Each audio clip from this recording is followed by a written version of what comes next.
Everybody out wheeling and dealing and setting up before the morning ceremonies, isn't it?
Oh yeah, 6 horsepower John Deere.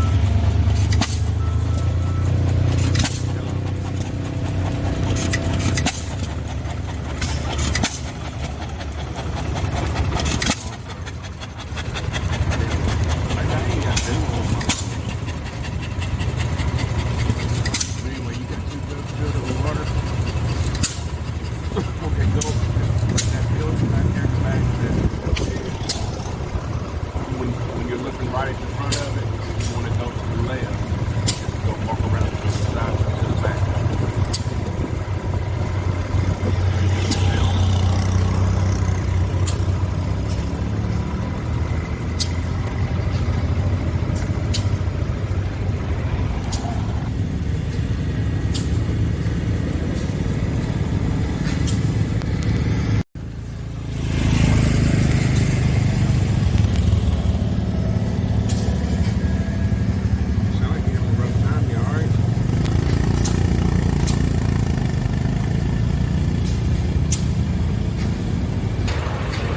I don't know, but I've been through this barn here a couple, 3 times. I think this is them antiques that American pickers, I think, want to see in here.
We'll go over here and see this tractor, neighbor spot. We'll see. I think it's starting for the morning mowing job actually.